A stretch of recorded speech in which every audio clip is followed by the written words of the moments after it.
자, 바이에른 뮌헨 그리고 프라이부르크라는 경기 형철이가 중계했습니다. 김민재 선수가 선발 출장을 했고 풀타임 활약을 했습니다.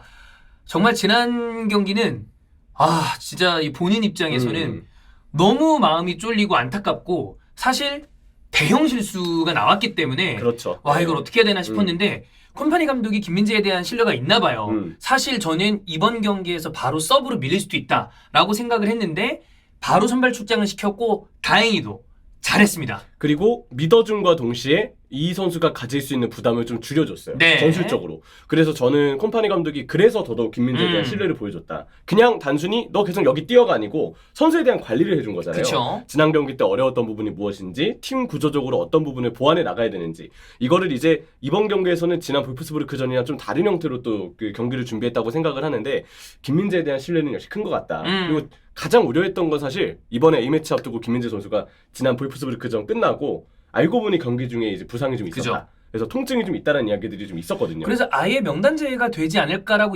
상하시는 분들도 있긴 했어요. 네. 근데 다행히 이제 경기를 앞두고 주중부터 이미 공을 달고 갖고 이제 훈련하는 것을 이미 프로그램을 마쳤다고 했고 이번 경기 풀타임 뛴 거 보면 충분히 한국에서도 아시아 원정에서도 좀 좋은 어떤 일정을 좀 보여주지 않을까라는 생각을 했습니다. 그리고 방금 형철이가 얘기해준 어떤 전술적인 부분에 대한 어떤 수정이 좀 있었기 때문에 일단 너무 다행이다. 그렇죠. 네, 일단 너무 다행입니다. 네. 네. 원래 이제 올 시즌은 계속 오른쪽 센터백으로 뛸 줄 알았어요. 프리시즌도 그랬고 지난 볼프스부르크전도 마찬가지였으니까. 근데 이번에는 우파메카노를 다시 오른쪽으로 돌리고 김민재 선수가 나폴리 때도 잘했던 왼쪽 센터백으로 이동을 했습니다. 빌드업 대용도 이제 3-2에서 2-3으로 뭐 숫자만 봤을 때는 이게 무슨 차이인가 싶으실 수 있는데 3-2는 오른쪽에 이제 넓게 벌린 그 당시 샤샤부이 선수한테 볼을 줄 때 백스리의 오른쪽 센터백인 김민재가 거의 풀백과 같이 넓게 전진해서 볼 운반해주고 계속 패스를 위쪽으로 가져가서 뿌려줘야 되는 그런 부담이 좀 많았어요. 근데 2-3 형태면 아무래도 센터백 2명과 아래쪽이 고정이 좀 되고 3선에 서는 선수들이 조금 더 측면 쪽으로 볼을 주는 것에 있어서 좀 도움을 줄 수 있고 왼쪽은 그게 확실하게 이루어졌어요. 근데 오른쪽의 경우는 예상과 다르게 키미가 그냥 중앙에만 머물렀는데 오히려 이제 그 볼을 좀 달고 전진해서 끌어주고 위쪽으로 올라가서 패스를 주는 역할을 우파메카노가 이번에는 좀 수행을 했죠. 근데 우파메카노가 원래 그런 거는 자기가 멘탈 털린 경기 아니면 잘하거든요. 그리고 강팀 뭐 큰 경기 아니면 잘하는 스타일인데 이번에는 그걸 어쨌든 꽤 잘해줬고 김민재는 말씀드린 대로 왼쪽 풀백인 게헤이루 선수가 그런 운반과 배급에 있어서의 어떤 부담을 많이 덜어줬기 때문에 도움을 줬어요. 중앙 수비 자리에서 딱 위치를 지키고서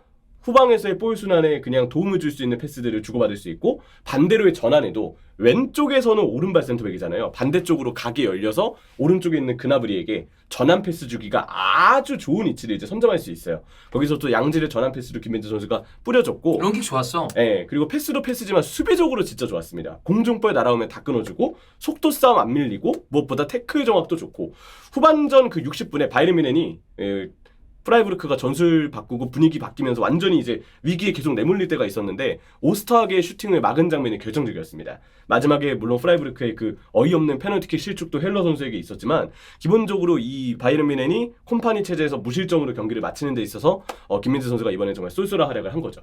이따 얘기하겠지만 경기적인 측면은 아직 좀 보완이 필요할 것 같아요. 네. 콤파니와 바이에른 뮌헨이 아직 자리를 잡는 데 시간이 좀 있어 보인다. 그 얘기는 하겠지만 우리가 김민재 선수만 집중해서 봤을 때는 물론 또 상대에 따라서 그리고 이제 한 경기 두 경기 얼마 되지 않았기 때문에 좀 더 보긴 해야 될 텐데 김민재 선수도 자신감을 좀 찾았으면 좋겠고 그리고 이 경기는 좀 다행이고 네. 콤파니 감독도 김민재에 대한 신뢰가 있고 조금 더 후방 빌드업과 이런 작업에 대해서 수정을 할 생각이 있는 것 같으니까 여러 가지로 다행이다. 근데 이제 아마 여러분 보셨겠지만 저는 개인적으로 이 평점에 대해서 그냥 참고 자료 정도로만 봐요. 이게 모든 거를 대변하진 않으니까. 그렇죠. 근데 네. 사실 요즘 축구 팬분들은 평점을 굉장히 중요하게 보는 분들이 많아지고 있습니다. 근데 그 중에서도 이 독일 평점에 관해서는 특히나 키커는 사실 키커가 최근에 어떤 평가를 받든 간에 유럽 축구에서 빼놓을 수 없는 저명한 또 그 매체이기 때문에 이 영향이 없는 건 아닙니다. 특히나 키커 랑리스트 같은 경우에는 정말 또 오래된 이 역사를 자랑하는 거.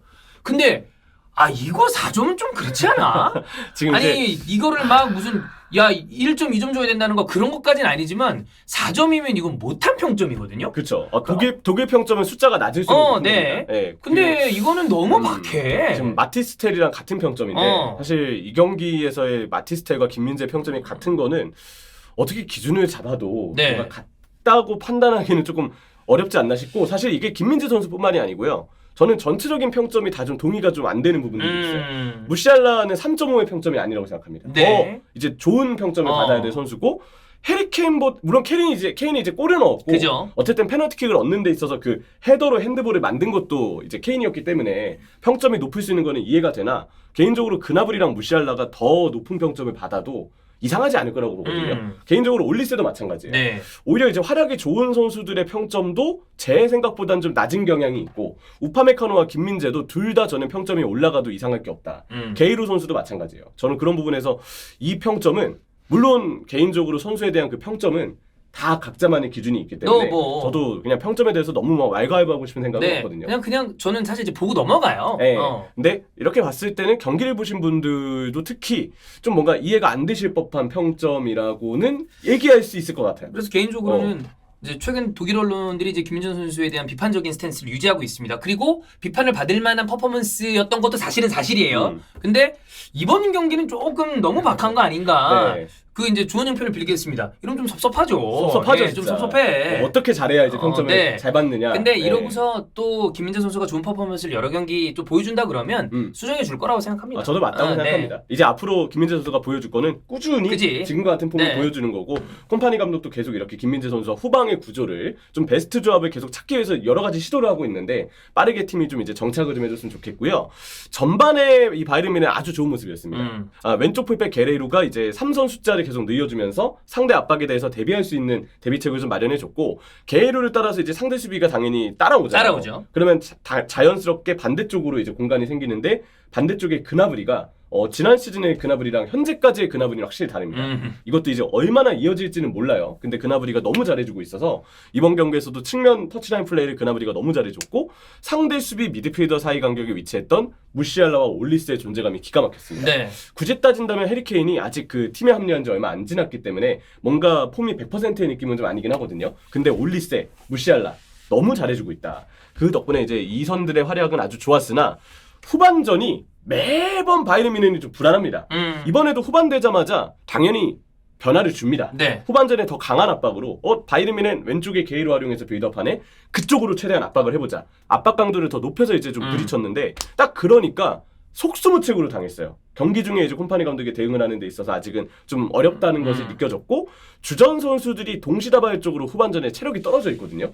기동력 싸움을 이제 후반전에 분데스리가의 팀들이 계속 바이에른 뮌헨 상대로 걸고 있는데 후반전에 그 기동력 싸움에서 아예 밀리고 들어갑니다. 세 번째는 아직 바이에른 뮌헨이 그 맨시티를 예시로 들면 3-2-5 전술을 쓸 때 수비 자리에 있던 스톤스가 수비 상황에 내려오면서 백4를 자연스럽게 형성해주고 사상의 수비가 됐거든요. 근데 아직 그 바이에른 뮌헨은 이렇게 수비로 전환을 할 때 누가 중앙 수비로 내려올지 누가 오른쪽 풀백으로 갈지 확실한 어떤 그 조직력이 갖춰지지 않은 느낌이었어요. 아마 그게 오더가 안 됐을 가능성보다는 이제 필드 안에서 그게 좀 구현하는데 시간이 좀 걸리는 게 아닐까. 그런 느낌이긴 한데. 생각보다 키미 선수가 이번 경기 오른쪽으로 아예 안 가고 계속 중앙에 머물렀는데, 그러니까 수비할 때 오른쪽을 커버할 선수가 아예 없는 거예요. 이번 경기에 이제 프라이부르크가 썰러이 선수로 왼쪽 윙을 변화를 주면서 좀 더 왼쪽에 드리블 빈도도 많이 늘어났는데 오른쪽 풀백이 없으니까 우파메카노가 가야 될지 말아야 될지 선택해야 되는 상황들도 나오고 키미가 가야 될지 말아야 될지 선택하는 상황들이 나오고, 만약에 우파메카노가 오른쪽으로 가요? 그럼 김민재와 우파메카노 사이에 그 비어버린 중앙 수비는 누가 책임질 것이며, 그래서 키미가 중앙으로 내려와요. 그러면 파블로비치가 사실상 위에 중앙 미드필더 동료가 무시알라랑 올리스인데 혼자 이 넓은 수비 간격을 다 커버해야 되는 상황이 놓이는데, 파블로비치가 그렇다고 해서 수비적으로 강점이 있는 선수라 보기엔 아직은 좀 무리가 있거든요.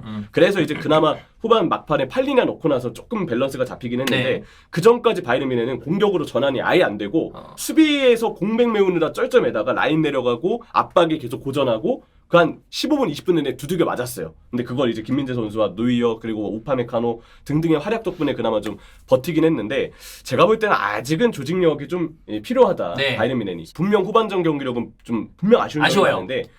보완을 그래도 워낙 선수들이 좋으니까 네. 시간이 지날수록 더 나아진 모습을 보여주지 않을까 싶고요. 그리고 이강인 얘기를 해보겠습니다.